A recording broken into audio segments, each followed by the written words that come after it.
Yeah, I think when we first came here, we envisioned buildings packed and the city having a buzz, and it's real gratifying to see that start to come true. A lot of hard work, and we knew it wouldn't take as long as people thought, but it's still not quite to where we want to get it. We know there's a lot of hard work ahead of us. What's it like knowing now that the expectations have been raised, not from just you guys, but from fans as well? It's great. I mean, that's the way it should be. Fans, should expect a winner, and I think the bar is higher in the room than it is anywhere. But the fans and the city should expect us to be winners year in and year out. Jack, I think you probably talked about it a lot in your meeting today about starting better. What's the key to that in your mind, to having a better start next season?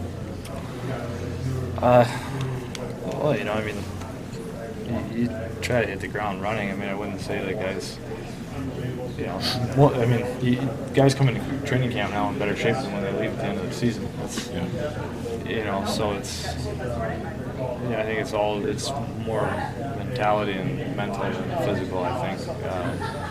If we knew the secret to that wouldn't have happened the last 2 years. So, I think you just got to come in and just mentality, try and hit the ground running as much as possible. But it's been tricky for us the last couple of years, and will definitely be a real emphasis on it this year. Do you feel like the answer's in the run? Like, you've got a lot of young guys that you expect to be better next year. Do you feel like the answer to get through the first round, to be higher than a wild card, is that in the dressing room as it's previously constructed? Yeah, no, I think so. If we would have had a better start, there's no question we would have been higher than a wild card.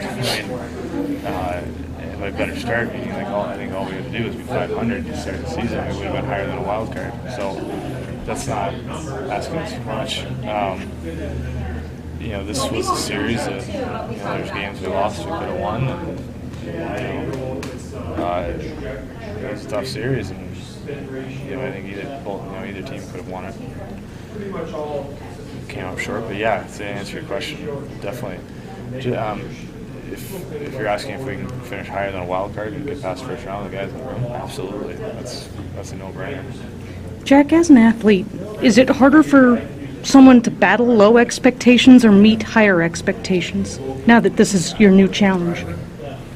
Well, I think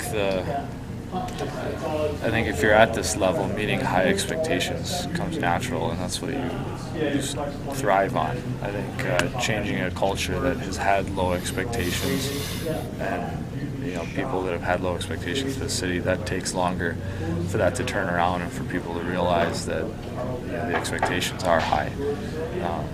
But for the guys in the room, it's not hard to aspire to meet high expectations. It's harder to change everyone else around you that the expectations are that high. You were one of the youngest teams in the NHL.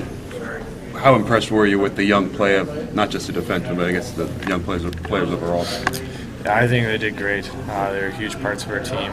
We tried to let them know that we didn't treat the young guys like young guys, because we knew how important they were to our team.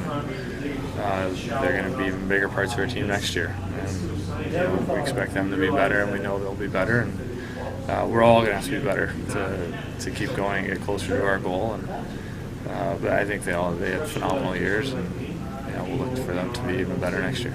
Going to split your off season between Michigan and Columbus again? I will. I know it's not the way that you wanted the season to end, but do you realize how special this was to a lot of Blue Jacket fans that were here through the bad years and suffered and wanted a winner, and in their eyes they got one this year? Yeah, I mean, it was a great year for fans and everyone out there to watch us come through this, watch us win some playoff games. The building was rocking, but there's going to be a lot more better times ahead of them.